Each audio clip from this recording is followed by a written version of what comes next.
Hey, good Thursday, everybody. Welcome to the Volquest Mailbag Podcast. I am Eric Kane with Rob Lewis, Austin Price, and Brent Hubbs. As always, this Volquest podcast presented by our friends Exterior Home Solutions. If you need roofing, siding, windows, or a garage, contact Exterior Home Solutions today. They've been local and trusted since 1999. East Tennessee's first choice in roofing. Since 1999 and before October the 1st, you can win a free roof at Exterior Home Solutions by nominating a deserving family at exteriorhomesolutions.com/makeover. Only a couple of weeks left to get in and get that done before October the 1st. We got a full bank of questions here. Appreciate you guys for sending them in. We'll start with Nashville TN. What three things need to happen for Tennessee to be 4-1 rolling into Tuscaloosa? And obviously, it was clear that fall camp was poor at minimum, a serious lack of focus. Do Mods see any signs of regression? I don't know about a poor fall camp. We weren't there to see how practice went every day, so I can't answer or say that it was a poor fall camp. They didn't play well Saturday night. Okay, to be 4-1, which means you're going to beat some SEC teams coming down the pike here, right? To beat South Carolina, you've got to tackle better in space because South Carolina is going to attack you there, particularly in stuff underneath 10 yards. Okay, you're going to have to contain Spencer Rattler, who's going to run around like a madman. Okay, you're going to have to try to contain him, and then offensively, you got to score and whatever means necessary. And that means I know there's been these huge debates. Joe's got to play better. Nobody on here has ever suggested Joe's playing perfect and nothing's his fault. He's got to play better. They've got to play much better on the offensive line. They've got to play much better blocking, at the tight end position, in the running back position, in pass protection. They've got to be better across the board on offense and defensively. Tackling in space and the underneath stuff, I think is going to, because South Carolina's going to go sideline to sideline like they did a year ago, right? I mean, am I missing something? I think they'll work the middle of the field. Even if they weren't going sideline to sideline last year, I mean, they hit those crossing patterns, 15, 20 yards down the field to move the sticks. I mean, Rattler was near perfect, and he's played really well all year this year. Again, their problem has been just like Tennessee's. They are 20-20. They're really good. And in fact, I think they've probably been better than Tennessee from 20-20. But they failed to score points against both North Carolina and Georgia, failed to get enough touchdowns. So, do they convert more next week? Again, can Tennessee bend not break? Problem is, I think Tennessee needs to get back to, bringing pressure. I think because they were able to get pressure on those first two opponents with the front four, I don't think you can just rely on that. I think you need to be able to bring pressure from the second level. Well, but Rob, if you bring what everybody's doing right now, and I don't disagree, they need to get to the quarterback. But if you start bringing pressure, you're only going to see more and more of the three-step quick game stuff into those vacated holes, which is what South Carolina did to Tennessee a year ago. Tennessee's got to get tighter in coverage in the secondary because they're going to get a bunch of three-step stuff. They're going to get a bunch of quick game stuff moving forward until they show they can defend it. Yeah, I think – I don't know what it looks like in the film room, Hubbard, but I think Tim Bass is in the catch-22 because I think he likes to pressure. I mean, we saw that last year. He's not afraid to gamble and, send the house. But I just don't know that, on the perimeter he feels like, you could lock up and cover for the, 2 or 3 seconds that you got to really, if you're going to jam up and send 6 and get somebody home. It doesn't appear to me, at least, based off the one, team they played with some speed outside, that he's got a lot of confidence in that. And, Graham Mertz was great the other night. I mean, I think he played probably – I'll be really surprised if we see Graham Mertz play that well all year. But, I mean, they gave you the blueprint in that first half. And I would hope Tennessee can be better than that. But, man, that was a clinic in the first half, what Florida did. Yeah, and again, they weren't asking him to do an awful lot, and he excelled and did it at a high level. And you're right, that is the blueprint right now against Tennessee's defense if you want to move the football. Got a couple here from Athlone. Let's go back to back here. Any word on Boo Carter after the Colorado visit, Austin? No, Boo's he's been relatively quiet. I mean, he's had some Instagram posts and stuff like that, but he's been relatively quiet across the board. Both Matt and I've reached out to him. think Chad Simmons has reached out to him and kind of laying low. At minimum, we'll talk to him next week when they play at Farragut. How vital is it that Tennessee finds 2 true centers in the offseason, assuming one from high school, one from the portal?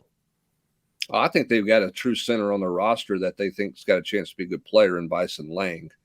I think they need to go get the 4 or 5 best players they can get in the portal on the offensive line, whether they're tackles, guards, centers, whatever, because they can use all of them. So I think that I don't know that you have to get a quote true center. I think you got to go get some dudes is what you got to do, and they've got to be inside dudes and outside dudes. And I'd say that in high school too. I mean, not this year. I mean, you're not going to sign a bunch of guys, but man, this first month or whatever has really pounded home. And Hubbard, you wrote it the other day when you actually spelled it out, like what Tennessee has on the roster from on the offensive line for the last 4 or 5 recruiting classes. Whew, it's not great. I mean, it's time to get some guys and just put them over there and let them soak for a few years. Well, and it's why, Austin, the most imperative thing in the transfer portal for this team this offseason is the offensive line. There are other positions of need, but they have to win in the offensive line in the transfer portal. That's right. They've got to win big, and they've got to be aggressive. And, I think they have to be uber aggressive when it comes to going out and getting guys. And that means, big NIL deals and everything else. I mean, you got to do what everybody else is doing. What did USC do? They went out and got Barry Alexander. Did he go there for free? No, he did not. So, like you've got to be aggressive and go out and get some real guys. And I don't mean players that signed with the Power 5 but haven't hit the field. I mean guys that have played. That are looking to move, that are looking for a change of scenery. Those top players. Austin, 1 loss does not signal the end of the world, but for this poster. But in terms of Smokey with any high school recruits committed or not, about the loss yet, kind of what's this loss do to recruiting? Recruits don't look at wins and losses. If Tennessee had won the game, lost the game, that doesn't have any bearing. Like Blue Carter, had Colorado lost that game, he still would have had a good time, good atmosphere, good presentation, Dion, flash, pomp, circumstance, all that.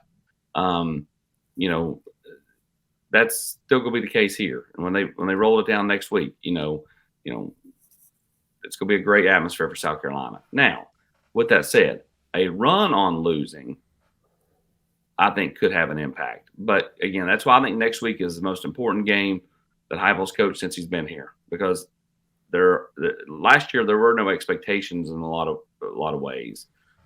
Maybe once they got to November there were, but when they're playing LSU and when they played Florida, even when they played Alabama, I mean, people were hopeful, but I don't know if they really expected a win. They expected to win last week and they didn't. And so, next week is big because Tennessee fans are going to expect to beat South Carolina, go expect to avenge last year's loss, and they need to continue to the upward trend. Let's go to Tom, WGWTFA. Can we get some updates on the future at offensive line? You've already spoke about this a little bit, but he lists a couple of these out here. Brent Nichols isn't a center. Is he progressing at guard or is he a bust? Well, he's in his second year. He did not capitalize on the opportunities he had in front of him in the spring and in fall camp. Is it fair to call him a bust? No, I don't think it's fair to call him a bust. Did he miss out on the opportunity? Am I surprised he's not a factor? Yes, I am. He's got to get it going. I mean, he's got to turn the corner, whether that's be more aggressive, whatever, more physical, whatever the case may be. He's got to find it for him to be a factor for Tennessee moving forward. I think that's the one of all the young guys. That's the surprise in terms of not being a factor in a possible rotation or a starting position, because it was certainly out in front of him to gain that or to take that spot in the spring, summer, and fall camp, but he failed to do so. Says Lang sounds like a solid future center. You guys have already kind of commented on that one. Brian Grant's starter potential position for him. Kind of touch on Brian Grant's AP, Reddick, Clipper, Sham, and Johnson the third in terms of their progression. Sham would be the one that I would look at that has the potential to be a starter just because he's a freshman. The others, There's nothing that they've done to this point that makes me think that they're going to be a future starter on this offensive line.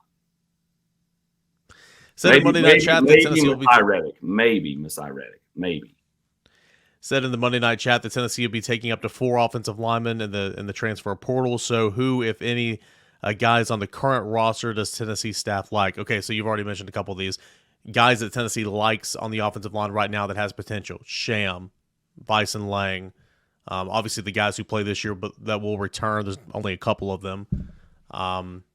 Yeah, I mean, here's the thing. Here's the thing with these guys. Okay, they are still young, but they've got to find another gear. I mean, that's the bottom line. I mean, Austin's not saying they're all bust and they'll never be able. I mean, there have been guys who have year 2, year 3, heading into year 3 of their career that the light came on and it came about. There have been some really productive players through the years that coaches wanted rid of, that the light bulb switched on at all positions, and they became really productive, really good players. There's some guys in that group that it has to go to a different level for them in intensity, and focus and preparation, practice, all those types of things. Will it? Only time's going to tell. None of those guys are ready to contribute right now. None of those guys are ready to contribute this fall because none of them are pushing for playing time right now. We'll see where they are in the spring. And what I'm saying is they've done nothing to this point to show that they're going to be a starter going forward. Now, again, I would have said the same thing about Theo Jackson, his sophomore, maybe even junior year. But then you get to be a fifth-year guy, or did he play 6? Did he play 6? Maybe he did. I don't remember. And now look at him. He's in the NFL. So, again, everybody develops at their own pace. The problem is Tennessee doesn't have time to wait on these kids to develop. They need instant stuff now, and that's the problem. And that's why they've got to live in the portal at that position. Joey Mack, 8581, Rob Lewis wants to know after 3 games, what do you think about the new clock rule? He said, my impression is that if a team gets behind a couple scores, then game over. Game over is a little strong, but it is. I mean, you noticed it the other night for sure. I like it. We've all been sitting up there in the press box before and looked at each other. And me and AP especially, like, my God, it's not even halftime yet. So me and AP do that at high school games. So, yeah, I hear you do it at high school games, but you're not shy about doing it on air. Yeah, AP especially. But AP, sorry, right? AP will just check out, and you won't hear from him for like 5 AP minutes. Will start it in the first quarter. Oh, Backer, we're going to be here till midnight. But seriously, to get sidetracked, I mean, if I'm just watching a game and I like it. North Carolina and Army or whoever, it moves quicker. If I'm a Tennessee fan and you're sitting in the first quarter the other night, then you're like, man, I hate this new clock rule. It's going to come back to bite us in the second half. So, I mean, if you're neutral, big fan. If you're a fan of the team that just fell behind 3 touchdowns in the first half, you're not going to like it as much. Yeah, I don't think the actual length of the game is any shorter because of all the commercial breaks that you got going on. That's a good point. And all of those types of things. The gameplay, it feels like the game is going faster. Then you look at your watch and you haven't really saved any time because their commercial breaks are 3.5 minutes now and that type of thing. Here's the bottom line. What it does do, in my opinion, Eric, is it just puts that premium on you better get off the field on third down. Yeah. I mean, and that, when you don't get off the field on third down, it becomes an 8-minute drive. I mean, Army, look at what Army did to UTSA on the opening possession of that game. I mean, I think they had the ball 8.5 minutes or something like that. They converted 4 or 5 third downs on the drive. So it puts a premium defensively on you better be a good third down team and get off the field. So that game felt really short in the first half last week because Tennessee couldn't get off the field in the third down. Now, game wasn't over at the half. Tennessee got 2 3-and-outs and chance to get right back in the game. They just didn't capitalize on it and score. Florida, 2 7-minute drives, 2 7+ minute drives in the first half, 7 of 8 third down efficiency offensively for the Gators. Tennessee, could not get off the field in the first half. And then when you couple that with procedural penalties, you're behind the sticks, it's like, I mean, you gave yourself no shot offensively whatsoever in that first half. If you had to listen to Packer, which is Ty Simpson and UT Martin agenda on the air, you'd be trying to get out of there too. Koval. Brent, this is a you question because you know all about this. Where's four-legged Smokey? Has yet to make an appearance in a game this season. Bad karma. He's in training. So Smokey 11 remains in training to handle his roles. It sounds like Smokey 10 is going to run through the tee on Saturday. Smokey 10 would have run through the tee on Saturday against Austin P, but there was no tee because the band was seeking shelter underneath the south end zone. Seriously, just move your camera, point it out the window in the backyard, let everybody see him. See what? Oh, yeah. Hubs has got to go. He's got training. No, I've got a dog, but trust me, you don't want to see that. You don't want to see that. That's not pretty. All right, let's go to let mine out in the middle of let him out the door in the middle of the podcast, Rob, or listen to mine yelp the entire podcast. AP. Yeah, that's Max. Luckily, nobody's walked in front of the door downstairs right now as we tape this. All right, let's go to Pine. Couple here. Do you think this is the week to make a youth movement on defense? Not necessarily starting, but getting snaps early in the game. Austin, they play young guys. Arian Carter, David Hobbs, Ricky Gibson. Got to keep them coming along, but they play young guys defensively. Yeah, they have. They got to get Hobbs back more involved. Didn't really do much last week. And then, I think this is a week where you see a lot more Jeremiah T. Lander as they try to bring him along. Ricky Gibson, I think, will get some run, and then we'll see. I mean, I think they ought to be trying to push guys like John Slaughter and who's the other safety? Luttrell, Jack Luttrell. Push those guys just because you need depth. I mean, again, if you can get up a couple scores in this game, let those guys, get a little bit of run. I'm not saying play them a bunch, but let them get a series. But you're playing 12 guys on the defensive line. It's hard to play 15, right? I mean, Tyree Weathersby would be playing right now. Yeah, you're playing a bunch. You're playing. And you don't have Elijah Simmons. Yeah, and Elijah. You're playing a bunch of bodies up front. You're playing a bunch of bodies at linebacker because you have to because of the injury to Keenan Peely. So you're playing young guys there. You're rotating at the corners. Now, I would rotate with younger guys and probably have a youth movement there. I think Ricky Gibson is a guy who needs to play more, obviously. I think you got to push there. Where you're not going to see them rotate is at safety. And I know that's what everybody wants, but all you've got to do is read Tim Banks's comments every time he stepped in front of the podium from the start of fall camp in August through his deal this week. They're not changing the safeties. I mean, they asked him about leadership on defense this week. The first person that came out of his mouth was Jalen McCullough. He has said in every media conference that you take experience. You got to have a guy who's got it. You got to have guys who have experience. That's where he's at safety. They're going to play Wesley Walker and Jalen McCullough at safety, period. And last weekend, McCullough was not a liability in my opinion, unlike others. Where you could see some more rotation, where we have seen some rotation, Brent, is at star. We've seen a little bit more Brandon Turnage for Tamarian McDonald, but I'm with you on the safeties. Yeah, and I think T-Mac has not played well, through 3 games. And I think that you're seeing a guy who didn't go through fall camp. And I think Austin referenced this on the 2-minute drill earlier this week. It feels a little Jalen Wright.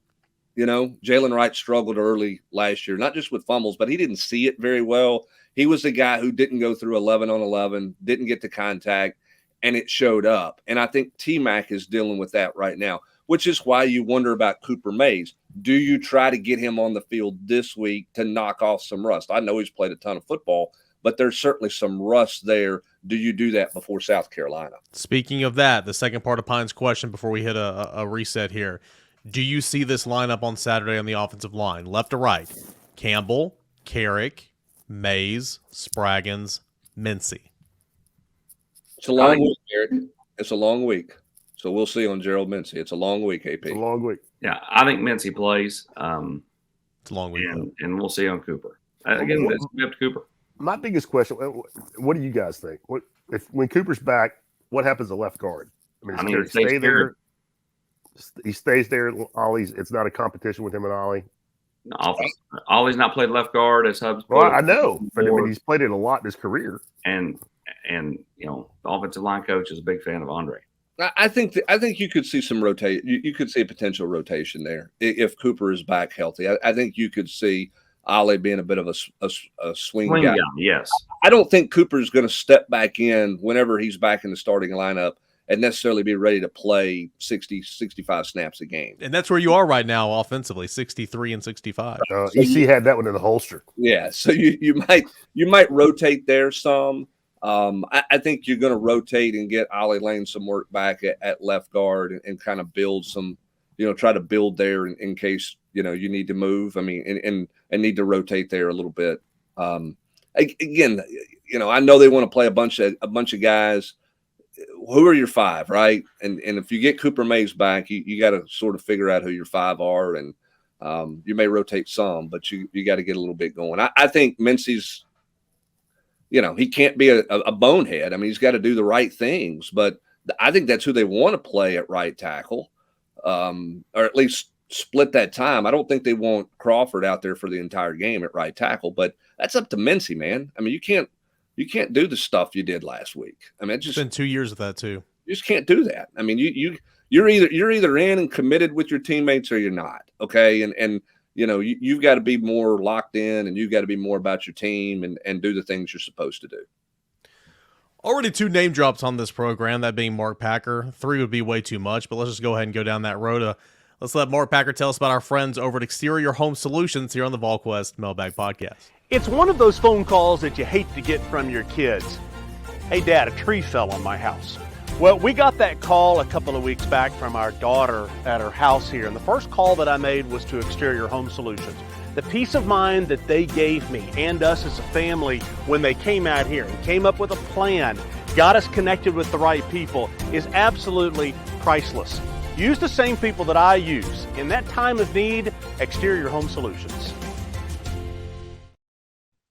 We thank the good people at Exterior Home Solutions, and we applaud Austin Price for making sure Mark Packer worked in the word priceless in that spot. So good job, AP. And again, thanks to our buddies at Exterior Home Solutions. And just remember, those are great guys. I mean, great guys. Life happens. I mean, and seriously, if you have an issue, call those guys. They are fantastic in what they do. You talk to anybody who's ever used them for anything, you're going to get nothing but rave reviews for the quality of their work, for the professionalism, and how they go about business. You will not be disappointed with Exterior Home Solutions. Couldn't agree more. Brent, I want to say here with this one for you, because I know you'll enjoy this one. Doolittle Ball wants to know, what's Peely's timeline for a return? Looks like he's missed out there. He has missed. I mean, that's a huge loss for Tennessee. I think a greater loss than we thought, even though he has not played in this system. It's forced Elijah Herring and Arian Carter into the fray, in the deep end of the waters, right? AP, they're not going in the shallow end and kind of getting comfortable. They've just got to go now and grow up in a hurry. So I think the loss of Peely is significant. And the timeline of him missing games is going to be significant. If he's back, you're going to see him in November. Right, AP? That's right. Somewhere between Halloween and Thanksgiving. Another one here from Doolittle Ball. We kind of spoke on it earlier. Who are the other options at nickel? That would be Brandon Turnage right now. He said he thought McDonald played well last year. Looks like he's regressed. Again, he missed a whole lot of fall camp. Austin, one of my buddies would text me saying, well, should they move Slaughter back to star? And Slaughter hadn't done star in years. It's McDonald and it's Brandon Turnage. Those are your star options. Yeah, but I think he could slide over and play star. Don't sleep on Warren Burrell. Come on. I'm gonna tell you the guy. I was sleeping on Warren Burrell. If somebody comes about, and I don't know that he's played there. I don't know that it's now, but if somebody potentially could emerge at the star position moving forward, it could be Jordan Thomas if they leave him there. Yeah, I think that's a guy that if you feel like, and again, I don't know why you would move Turnage anywhere else, but if for some reason you felt like, you needed to move him back outside where he's played corner or whatever, you could theoretically do that. I think the one young guy who could be potential at the star position is Jordan Thomas. If he could get healthy, AP, stay healthy, and if he stayed there and not bounce back and forth multiple positions. Yeah, I mean, realistically, had he been working at safety all through spring and stuff, he probably is in a much better spot to play safety right now, but they kind of bounced him all over the place. So, leaving him at star, letting him focus on that, he's got the athletic ability. And it really boils down to his health. He's just been nicked up, banged up, and slow to recover. Let's go to Sam Smith, 2233. Rob, you can get this one. You and I both have kind of looked at the previews for UTSA. The Fighting Roadrunners have taken a step back this year, and they're probably going to be without their 18th year senior quarterback, potentially turf too. Seventh. But with that being said, is there anything they can do that would give Tennessee a good test before playing the Fighting Beamer Ballers? I mean, I don't claim to know them intimately, but like you, Eric, I mean, I've researched. I mean, they lost their they had a big time receiver last year. They lost to Ole Miss. I mean, I don't think so. I mean, they'll be better than Austin Peay, but just from what we've seen the first couple games, losing to Army, I don't think this is a big test this week. You have Tyke Ogle-Kellogg coming back to town, the former Alcoa standout, and Martavis French, from the White. Is he part of the Whitehaven trio? I heard of the Whitehaven trio. That's right. Absolutely. AP, does the Harris kid has he played more years of eligibility at UTSA, or has Mitchell and JT Daniels played at more schools during their eligibility in college football? Mitchell actually may be a push. JT Daniels, I think, is one short. Okay. Just curious. I think that if John Fulgerson was still on campus, they could have him and like Frank Harris play like a charity tennis match or something. Again, the fact that JT Daniels is playing at Rice and Jawan Mitchell is playing at Colorado and the kid at North Carolina is not eligible. It's incredible. It's a joke. It's a joke. And the NCAA are a bunch of clowns. And if you again, I'm not saying that if you want to say the kid from North Carolina is ineligible, fine. But I don't care if Jawan Mitchell graduated. He graduated and went to Arizona State and then decided to leave there because, whatever. That was your grad transfer move. Also, I thought we were going to get the Ogle-Kellogg drop on the Rocky Top Roundtable this week, but took you to Thursday. Knew you get it in there, so good job. Good job on that. Let's go to Nealon Vol 1980. It seems evident over the last. You think he's got a serial NIL deal? He needs one. He should. It just makes too much sense. Ogle's Water Park. Can you if Mark Packer's last name was Kellogg? Can you imagine? Can you imagine the commercial possibilities? Mark Kellogg. We get. Hey, I'll say this, Eric. We get a lot of Pop-Tarts. That is true. That is true. Can't be wearing a Pop-Tart T-shirt right now, probably on the podcast. Y'all made me forget where I was. It was a question from CSW Vol to Hubs. All right, here we go. Actually, it wasn't a question. It was just a statement that he's right about and we're wrong. Bump.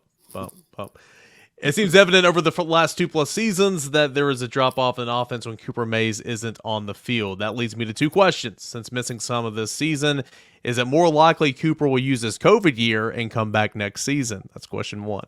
Man, I really don't know. I think Cooper will come back, play the rest of the season, and he'll be gone. I really do. I just don't see him using the COVID year. He was really tight with Carvin and Darnell Wright and several of the players last year. And I just think that he's probably to that point in his career where, moving on makes the most sense. Now, again, anything could happen, but, it just feels that way to me. I mean, and then player attributes that Heupel and Ellerby evaluate when looking to recruit a center. Rob, shush. Shush, please. I was just going to say, Cooper's size used to be a big knock, but I don't want to tell you how bored I was the other day, but something got me sidetracked. I went and looked at the centers that got drafted last year. Cooper stacks up with him. There was a kid from Wisconsin that went in the second round that's 6'6", 320, but everybody else is in the 6'3", 6'2" range, and nobody's, they're all in between 300, 310 pounds. That used to be a knock on Cooper, but if you just look at his peers that got drafted, it's not anymore. He's right in line. Agreed. All right, Eric. Sorry. Bruce_Vol, with the firing of Mel Tucker, could you see Stanton Ramil being a possibility in the transfer portal? No. You never say never, but not in my opinion. I just don't think that will happen. But, it depends on, Tennessee's need for offensive linemen. Here's my thing, Hubs. If you need linemen that can play. has Stanton Ramil played this year? Is he starting? I mean, I honestly haven't looked. I assume not, because most freshman offensive linemen don't start. And I just don't see the value in taking a kid that doesn't have experience and isn't a sure thing. Yeah, who is the other finalist for Stanton Ramil besides Michigan State? Penn State. Penn State. Okay. AP, are you basing it off a phone call you've had with Mel Tucker at all? Is it just an opinion? Gold Coast Vol.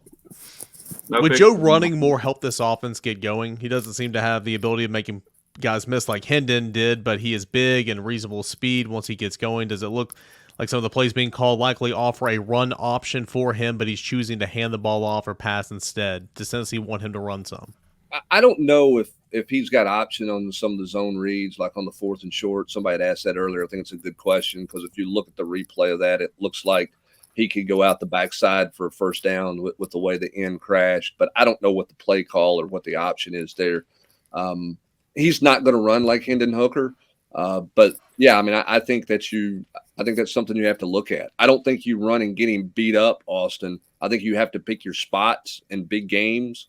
But I mean, they ran him a half dozen times against Clemson last year, something like that. I mean, design runs. I think they've got to get back to a little bit of that moving forward. And if he gets banged up, it's unfortunate. But I just think they've got to get that element going a little bit in their offense. I just don't really think it's in his. I agree. I mean, I think it's not in the DNA. awesome. I'm with Rob. It's just not this. I mean, if you just watch his body language, the way he leans when he runs. I mean, this is very basic. If he has to, he will. He will, but it's just not. It's just not a natural. I mean, he's a pocket guy. I mean, he's looking downfield. It just doesn't come naturally to him. And he knows that stat that he's never thrown a touchdown on the run. Well, I mean, here's the thing. I mean, he's not going to run for 100 yards like Hendon Hooker did against Florida last year. I mean, he's not going to run for 100 yards against anybody. I do think you have to look at keeping some of that a little bit honest. I mean, there was a reason they ran basically single wing 5 or 6 times against Clemson last year, right? I mean, they were looking to try to set something up. They were doing that for a purpose. I think right now you've got to look at doing that against quality teams moving forward. Because, again, I've said this all week long. If teams are going to be able to defend Tennessee's run, Eric, with a 3- and 4-man front and not have to bring extra bodies, and they're going to be able to play zone in the back end and not let you take the top off of it, not give you a bunch of man coverage, it'll be hard for this team to score. Yeah. I mean, this won't be their first less than 20-point game against a good defense if they can't do a better job of running the football against light boxes. That's just paramount for the success of this offense. However, you made that point on the Rocky Top Roundtable, and I didn't watch the whole game, but after you said that, I was watching some of it after you said that, and couple series. You're exactly right. I thought that was, it didn't occur to me at first, but how Florida was able to stop them, exactly what you're saying, with two safeties high, 3 or 4 down linemen, and just not doing anything special, and just Tennessee couldn't run the ball. That was eye-opening. Tell you who had a good game, that Cam Johnson or Jackson guy in the middle. He had a really, really good game, and it was alarming. Tennessee literally couldn't run against a light box of 5 players at times. Well, and Tennessee a year ago had a hard time with Florida's inside guys, the heavies of the inside guys last year. They had a hard time. The neutralizer was Hooker. Hooker made plays and gashed some plays. They didn't need gash plays on Saturday. I mean, Jalen Wright was right when he said Florida was playing on the other side of the line of scrimmage, and they played on the other side of the line of scrimmage with their defensive front way too often Saturday night. Kind of bringing this conversation to a close, I think it's important to remember here, like if you're running an RPO, that is a run-pass option. The run is not for Joe Milton. The run is for the running back, and then you're reading it.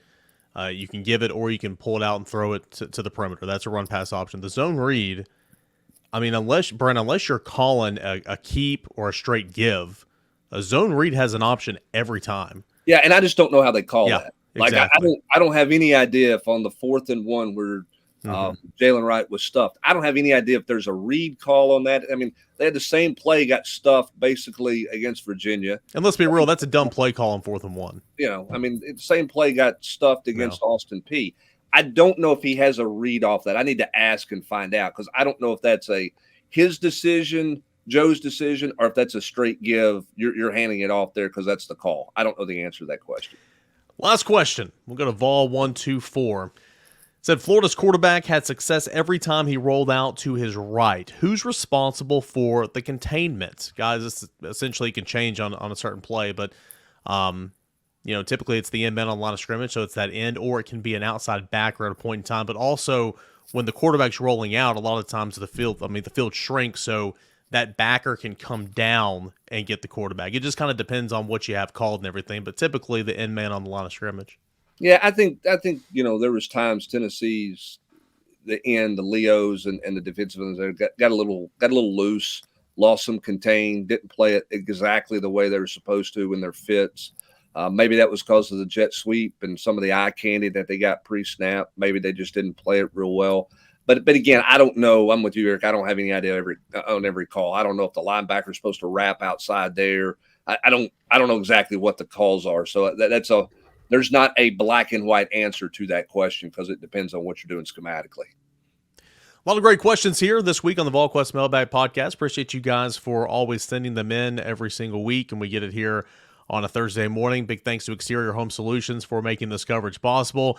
Exterior Home Solutions puts East Tennessee's community first. They are rooted in trust and are the first choice for roofing and exterior home renovations. Remember, this ends October the 1st, but win a free roof from Exterior Home Solutions. Nominate a deserving family at exteriorhomesolutions.com/makeover. 865-524-5888. You can get a free estimate if you give them a call there or visit them online, exteriorhomesolutions.com. For Rob Lewis, Austin Price, Brent Hubbs, I am Eric Kane. We'll have plenty more preview coverage before the UTSA game coming up on Saturday. That's all at volquest.com.